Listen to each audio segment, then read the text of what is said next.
감성경제방송 돈다방 미쓰리입니다. 오늘은 6월 18일 금요일이고요. 한 주의 끝자락에 와 있습니다. 오늘 돈다방 미쓰리에서는 뉴욕 주식시장 마감 현황 점검해 볼 거고요. 6월달 FOMC 회의 결과에 대해서 돈다방 미쓰리 스타일대로 살짝 다른 각도로 재해석해 드리도록 하겠습니다. 대부분 전문가분들이요.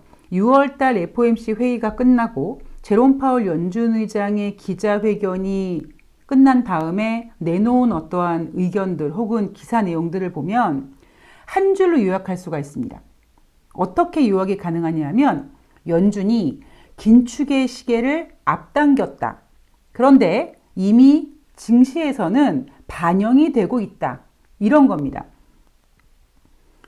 연준이 긴축의 시계를 앞당겼다라는 거는 틀린 말은 아니죠.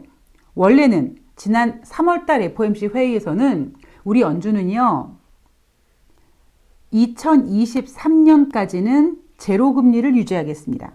자, 그 얘기는 달리 해석하면 우리 연준은요, 2024년이 되면 그때 가서 금리 인상 카드를 많이 샥거리면서 금리 인상 한번 해볼까? 라고 생각하고 있었다. 이게 바로 지난 3월달 FOMC 회의 결과였습니다. 그런데 3개월이 지난 이번 6월달 FOMC 회의에서는 2024년이 아니라 2023년 안에 그것도 구체적으로 2번의 금리 인상이라는 횟수가 제시된 거죠. 그러니까 2024년이 아니라 2023년에 금리 인상을 2번 한다고 쟤네가 생각하고 있는 것 같아. 그 얘기는 연준이 긴축의 시간을 앞당겼다. 이 말이 틀린 건 아닙니다. 근데 저는 솔직히 그러한 분석들을 좀 보면서 뭐라 그럴까요?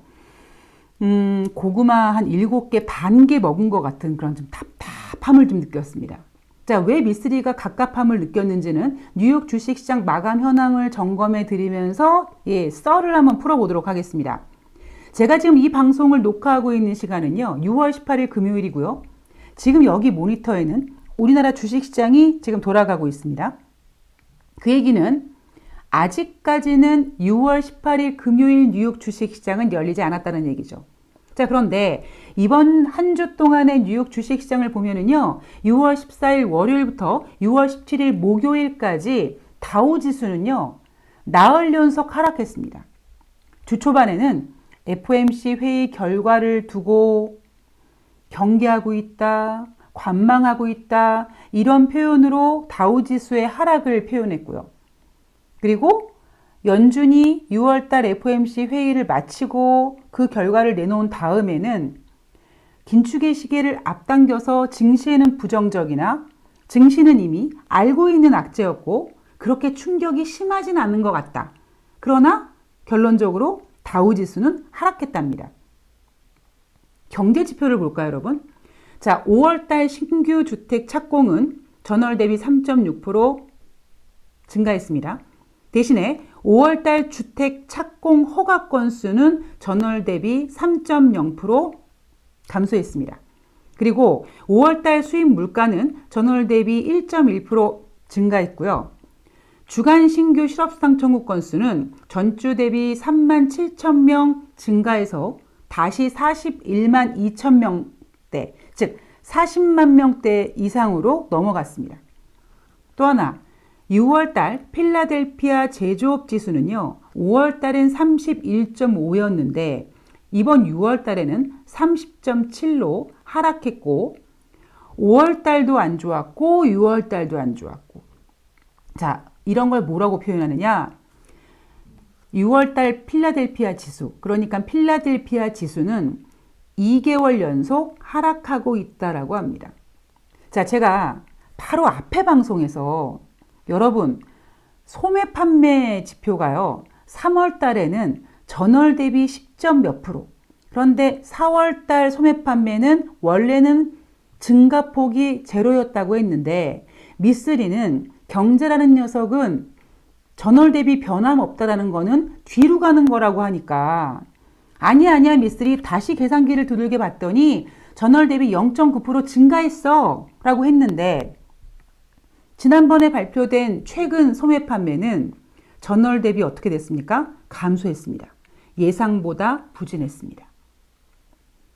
그리고 필라델피아 제조업 지표도 지금 2달 연속 하락했지만 엠파이어 스테이트 지수라고 불리는 뉴욕 제조업 지수도 지금 점점 둔화되고 있습니다. 또 하나 주택 관련된 지표는 물론 신규 주택 착공은 뭐 전월 대비 증가했다라고 하지만요. 이제 다음 주 되면 주택 매매 지표가 발표가 되거든요. 신규 주택 판매, 기존 주택 판매 이게 발표되면 그 주택 판매 지표의 흐름은 이미 연초부터 이렇게 꺾이고 있습니다. 그래서 미쓰리가 최근 들어서 어떤 내용의 방송을 하고 있냐면 여러분 연준이요 쉽게 금리 못 올려요. 그리고 쉽게 못 올리는데 혹시 제롬 파월 연준 의장이 기자회견에서 뻘짓을 하면 이거 되게 골치 아파진다. 이런 이야기를 계속 해드리고 있는 겁니다. 여러분 제가 2021년도 이 경제 화두는 첫 번째 인플레이션, 두 번째 달러, 세 번째 미국과 중국의 패권 전쟁 2라운드라고 했습니다. 그리고 인플레이션에 대해서는요. 분명히 제가 작년 11월 달에 인플레이션이 화두가 될 거라고 얘기하면서 그때 연초에는 인플레이션이 진행되지 않아도 그냥 자라보고 놀란 가슴 소뚜껑 보고 놀라는 것처럼 아이고 이거 이렇게 경제가 재개되면 인플레이션이 증가되고 이거 금리 인상해야 되는 거 아니야? 이런 어떤 그렇게 될 것 같은 느낌적인 느낌으로 어떤 공포감 때문에 인플레이션이라는 이슈가 증시의 화두가 됐다. 그런데 어느 순간부터는 뭐 소비자 물가지수라든가 소매 판매 지표 같은 게 잘 나와도 미국의 10년물 국채가 움직이지 않았습니다. 제가 늘 그렇게 말씀드렸죠. 여러분 인플레이션이란 재료는요. 아직 주식시장에서 그냥 명을 다한 게 아니라 어딘가 이렇게 꿈틀꿈틀 살아 있습니다. 라는 말씀을 드렸습니다. 자, 그럼 여러분 두 번째 이슈인 달러 강세의 이슈는 명을 다했을까요? 아닙니다. 그리고 특히 제가 인플레이션, 달러, 미국과 중국의 패권 전쟁, 괄호 열고 디지털 화폐 전쟁이라고 얘기함에 있어서 이 달러 강세의 이 이슈는 세 번째 이슈인 미국과 중국의 패권 전쟁과 연관돼서 굉장히 중요한 이슈가 될 겁니다. 주간 신규 실업수당 청구 건수를 잠깐만 좀 짚어보면요. 제가 앞에서 여러분 미국은요. 주간 신규 실업수당 청구 건수가 30만 건을 하회하게 되면 미국 고용 괜찮네 하고 생각하는 그 기준선이 된다. 근데 최근 들어 주간 신규 실업수당 청구 건수가 계속 감소하고 있어서 이제 조만간 30만 건 근처에 와 있을 거다라고 얘기해 드렸습니다. 그런데 이번 주에 발표된 주간 신규 실업수당 청구 건수는 어떻게 됐습니까? 다시 전주 대비 3만 7천 건 확 증가해서 40만 건에 이상 올라갔습니다. 여러분 이건 뭘까요? 어떤 현상일까요? 예, 늘 말씀드리지만 주식이나 인생이나 똑같습니다. 사람이요 매일 죽으라는 법이 없고요. 매일 좋으라는 법이 없어요. 월요일부터 수요일까지 좋았다가 목요일날 되게 안 좋았다가 바이오리듬이 그렇게 일정할 수가 없는 것처럼 그리고 주식시장의 어떤 종목이 계속 올라가는 종목만 있습니까? 계속 올라가기만 하잖아요. 계속 양봉 막 점상 하잖아요. 그러면 초반에 점상일 때는요. 기분 좋은데요. 이게 막 점상 찍잖아요. 그러면 투자자들은 뭘 두려워합니까? 이거 언제 꼬꾸라질까? 이거 두려워하거든요. 그래서 세력들이 작전주를 매매할 때 일부러 거래량을 늘리면서 가격을 높이고 가끔씩은 막 점상도 찍어주면서 가끔씩은 정말 의외의 자리에서 마이너스를 보여줍니다. 그래서 우리는 그런 걸 뭐라고 하냐면 증시 같은 경우에는 막 올라가다가 하락하는 거를 아름다운 조정이라든가 아니면 이제 세력들이 이제 어느 정도 올라왔으니까 이제 개인들을 좀 떨궈내고 다시 한번 재상승하기 위한 어떤 그런 쉼터다 이런 표현을 많이 하거든요. 그러니까 주간 신규 실업수당 청구 건수가 전주 대비 감소한 게 아니라 전주 대비 다시 3만 7천 건 증가해서 41만 2천 건이 됐다라는 거는 아이고 미국 고용에 이것도 빨간불 들어오는 거 아니야? 이렇게 당장 공포스러워할 건 아닙니다. 대신에 경제는 흐름이라고 말씀드렸잖아요. 지금 매월 발표하는 미국의 고용지표는 노동부에서 발표하는 고용지표는 이상하게 작고 예상보다 약한 모습이 나오고 있습니다. 예전에 어떤 분께서 미쓰리님, 아니 나라에서 이렇게 미국 국민들한테 돈을 찍어주는데 미국 사람들이 일하려고 하겠어요? 이런 질문을 제가 받았죠. 그게 제가 뭐라고 말씀드렸냐면 나라에서 이렇게 쥐어주는 돈은 꽁돈이라는 생각이 들어서 뭐 예전에 이런 일이 있었어요, 여러분. 금융위기 때인가요? 제가 정확히 기억은 안 나는데 그때 일본은 국민 1인당 20만 원 상당의 헌금을 줬다고 하죠. 그런데 20만 원 상당의 헌금을 준 이유는 뭐냐면 그 국민들한테 야 제발 돈 좀 써. 이래서 20만 원을 줬더니 세상에 일본 국민들은 그 20만 원을 가지고 은행에 가서 저축을 하더랍니다. 근데 미국 국민들은 그렇지 않다. 미국 국민들은 소비하는 나라다 보니까 나라에서 그렇게 현금을 꽂아주면 열심히 돈 쓰고 실업수당도 받고 그런데 문제는 뭐냐면 경제가 재개돼서 코로나19로 다 셧다운되고 뭐 직장을 잃고 근데 그때는 나만 잃은 게 아니거든요.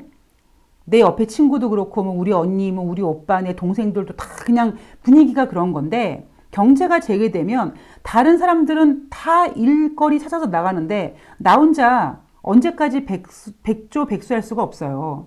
그리고 그 돈은 영원히 화수분처럼 나오는 돈이 아니다 보니까 어느 한계 시점이 되면 사람들은 취업을 할 것이다. 뭐 이런 이야기를 제가 해드린 적이 있었습니다. 자, 고용지표는요.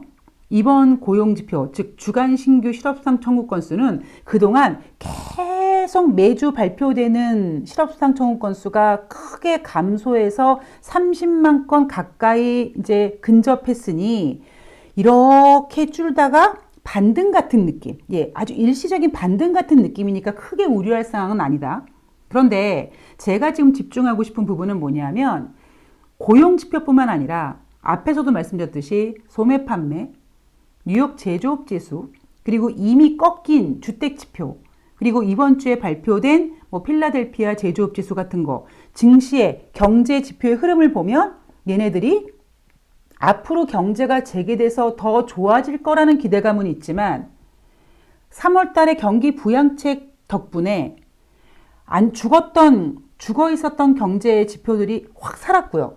그래서 3월 달에 우리가 미국이 1조 9천억 달러 부양책 받은 다음에 이거 약발 떨어지면 어떻게 하지? 그리고 그 바통을 이어받았던 게 바로 2조 3천억 달러의 인프라 투자라고 했잖아요. 근데 지금 이렇게 들여다보면 2조 3천억 달러의 인프라 투자가 이제 거의 반토막 정도로 진행되고 있습니다. 그 얘기는요, 아주 냉정하게 얘기하면 증시에서 경제에서 그래 이제 백신 맞고 완전히 경제가 재개되면 경제가 활성화되고 이제 원상태 되면 좋아지겠지 하는 기대감도 있지만 또 하나의 우려감은 뭐냐면 뭔가 지난번 1조 9천억 달러 부양책 이후에 확실하게 지금 눈에 보이는 뭔가 이렇게 손에 쥘 만한 건데기는 없다라는 겁니다. 자, 이게 지금 최근에 발표되고 있는 미국의 경제지표입니다. 그래서 제가 여러분 지금 이렇게 경제지표가 살짝 꺾이고 있는데 이런 거를 연준이 모를 리가 없다. 그래서 연준은 쉽게 금리 인상 혹은 뭐 채권 매입 프로그램을 줄인다 이런 얘기를 못할 거다라고 했습니다. 우리 여러분 냉정하게 생각해 보면은요. 이번 6월달 FOMC 회의에서요. 채권 매입 프로그램을 줄인다 뭐 이런 얘기는 아예 언급하지 않았습니다. 뭐 이런 얘기는 했어요. 이번에 6월달 FOMC 회의는 금리를 동결했고, 그다음에 지금 매월 사주고 있는 매월 1,200억 달러의 채권 매입 프로그램은 계속 유지를 할 것이다. 1,200억 달러 채권 매입 프로그램을 뭐 앞으로 이제 뭐 800억 달러로 줄이고 뭐 400억 이런 얘기조차도 하지 않았습니다. 대신에 제롬 파월 연준 의장은 테이퍼링에 대한 논의는 있었다는 겁니다. 그러니까 생각은 하고 있었어. 어떻게 할진 모르겠는데 테이퍼링? 그래, 생각했어? 이거입니다. 그리고 제롬 파월 연준 의장은 만약에 우리 연준이 지금 매월 사주고 있는 1200억 달러의 채권 매입 프로그램을 뭐 줄여나갈 거야 라는 그런 결정이 되면 시간을 두고 시장에다가 충분히 신호를 줄 거다. 그러니까 어이 투자자 여러분들 걱정하지 마. 충격받지 마. 충격 안 주게 잘 할게라고 얘기했습니다. 여러분 이번 6월달 FOMC 회의에서 연준이 긴축의 시계를 앞당긴 걸까요? 저는 그렇게 생각하지 않습니다. 왜냐하면 제가 이런 예를 하나 드려드릴게요. 미쓰리가 개뿔도 없지만 아무것도 아니지만 어떤 뭐 제가 직책이 있습니까? 뭐 아무것도 없습니다. 그러나 여지껏 제가 방송을 할 수 있는 게 뭐냐면 가끔씩 말씀드리지만 제가 가끔씩 점쟁이 빤스를 훔쳐 입잖아요. 여러분 2018년도 말쯤에 그때 대부분 거의 모든 전문가들이 2019년에 미국이 금리를 인상할 거라고 했습니다. 그래서 제가 2018년도 말에 그랬죠. 여러분 2019년에요 미국이 금리 인상이요 금리 인하한다니까요 했거든요. 아마 제가 전 세계에서 2019년 미국이 금리 인하할 거라는 거를 가장 최초로 유일하게 맞힌 사람일 겁니다. 제가 정말 점쟁이 빤스를 훔쳐 입은 게 아니라 저는 왜 그렇게 생각하냐면 저의 머릿속에는요. 2015년 연말에 미국이 금리를 한 번 인상하면서 2016년에 4번의 금리 인상을 하겠다고 했을 때 그 보름 뒤에 나타났던 후폭풍이 너무나 생생하거든요. 그래서 큰 흐름으로 봤을 때 저의 생각은 이거죠. 올해가 여러분 지금 2021년 6월이잖아요. 2023년에 2번의 금리 인상을 한다. 할 수 있을까요?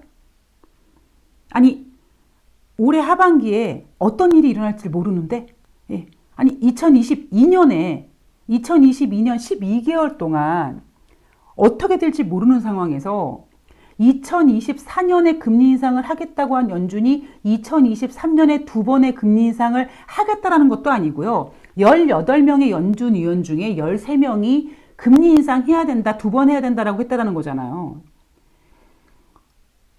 제가 늘 말씀드리지만 제가 예전에도 우리는 너무 그러니까 제가 이런 얘기 드렸어요. 트럼프라는 사람을 너무 우리가 크게 보고 있다. 그 사람 별거 아니다. 그래서 트럼프 대통령 재선이 안 될 거라고 마친 사람도 아마 제가 몇 안 되는 그 전문가 중에 한 명일 겁니다. 트럼프 그렇게 크게 보지 마세요. 그리고 제롬 파월 연준 의장, 저는 제가 생각했을 때 별로 그렇게 아주 똑똑한 사람 같지는 않습니다. 라고 얘기를 계속 해드리잖아요. 연준 의원들, 걔네들도 사람이에요. 2024년에 금리 인상할 거라고 했는데 그걸 2023년에 앞당긴다. 우린 지금 2021년 살고 있고 2022년에 무슨 일이 생길지도 모르는데 근데 그거를 시장에서는 연준이 금리 긴축의 시계를 앞당겼다. 말장난들 하고 있다. 2023년도 여러분 미국이 2번의 금리 인상을 할 수 있을까요? 저는 못할 거라고 봅니다. 2023년 금리를 인상하기 전에 굉장히 화려한 무언가가 발생될 거라고 저는 생각을 합니다. 그걸 지금 뭐라고 저에게 그러니까 그게 뭐야 미쓰리? 라고 지금 물어보시면 저는 지금은 대답을 해드릴 수가 없습니다. 여하튼 그래서 미쓰리가 생각했을 때는 이번 6월달 FOMC 회의는 결국 경제는 말장난이잖아요. 그냥 시장에서 오히려 예상했던 채권 매입 프로그램을 점진적으로 줄여갈 거라 이런 얘기도 없었고 그냥 유지한다. 금리 인상도 2023년 2번 생각하는 연준 위원들이 18명 중에 13명이 있었다. 이 정도. 그러니까 실질적으로 지금 상태에서 연준은 긴축의 시계를 앞당긴 것도 아니고요. 아무 짓도 안 하고요. 그냥 이 상태로 그냥 그대로 가기로 한 겁니다. 혹시 여기에 시장이 놀랄까봐 저기요 투자자 여러분들 채권 매입 프로그램 종료할 때요 저희가 충분히 시간을 가지고 이렇게 알려드릴게요. 걱정하지 마세요. 그리고 인플레이션 이렇게 나오고 있는데 인플레이션은 일시적인 거 이런 얘기하고 있잖아요. 자 여러분 인플레이션은 일시적이라는 얘기가 무슨 얘기입니까? 지금 미국의 경제지표 꺾이고 있잖아요. 자 근데 며칠 전에 어떤 그 증권 전문가가 저한테 이제 뭐 이런 그 시황에 대한 이야기를 하다가 그러는 거예요. 누나, 제니 옐런 연준 의장도 금리 인상할 거라는 식으로, 그러니까 금리 인상에도 놀라지 말아라, 당연한 거다라고 얘기하고 있는데 이번 6월달 FOMC에서 뭔가 긴축하지 않을까? 이런 걸 물어보길래 제가 무슨 얘기를 했냐면, 자, 아무개야. 누나가, 그러니까 미쓰리가 제니 옐런 재무장관으로 임명되고 얼마 안 돼서 우리 미국은 약달러를 원하지 않는다라고 했고, 그 얘기는 강달러를 지향하겠다고 했고요. 지향간다고 한 거고, 약달러는 지양이고요. 강달러는 지향이죠. 그러니까 강달러를 원한다라고 한 거고, 제니 옐런 재무장관이 그렇게 이야기한 이유는 중국이 자꾸 디지털 화폐의 판을 키우니까 달러 강세를 유지하는 전략이다. 자, 그런데 여러분 지금 보세요. 제니 옐런 재무장관이 뭐 금리 인상을 해도 어쩌다 하지만 이번에 금리 인상 했습니까? 아니에요. 이번에 금리 인상도 안 하고 아무 짓도 안 했는데 재미있는 사실은 달러가 강해지고 있어요. 미국인들은요. 그러니까 미국은 제가 늘 말씀드리지만 워낙 강한 나라니까 쓸 카드가 많습니다. 제가 만약에 재무장관이면, 제가 만약에 제니 옐런이면 저도 제니 옐런처럼 얘기를 해요. 금리 인상은 하지 않지만 마치 시장은 미국 경제가 회복되고 좋아지고 당연히 인플레이션이 발생이 되고 다시 강해질 거니까 달러가 강해지는 거를 힘을 실어주는 거잖아요. 달러가 강해지면 누가 힘들어집니까? 예, 물론 우리도 힘들어지지만 미국은 강해지는 거고요. 지금 디지털 화폐 전쟁을 앞두고 있는 중국으로서는 상당히 난감해지는 겁니다. 왜? 여전히 달러에 전 세계에서 영향을 끼치는 힘은 어마어마하기 때문에. 그래서 제 생각에는 제니 옐런 재무장관이 금리를 인상해도 이거 뭐 당연한 거야 라고 했던 이유는 강달러를, 달러가 강해지는 거를, 강해지기를 바라는, 강하게 유지하기 위한 그런 말장난이라고 생각을 하고 있고, 이번 연준은 아무런 짓도 하지 않았지만 달러를 강하게 만들어 놨습니다. 그래서 이번에 2021년 화두는 인플레이션, 달러 강세, 그리고 미국과 중국의 패권 전쟁 2라운드, 괄호 열고 디지털 화폐. 이제 하반기로 갈수록 여러분입니까? 그게 디지털 화폐가 됐던 아니면 어떤 다른 변형된 모양이건 미국과 중국의 패권 전쟁이 기다리고 있습니다. 시장 여러분, 눈에 보이는 전문가들이 그냥 얘기하는 거대로 그냥 믿고 가시면 안 돼요. 예.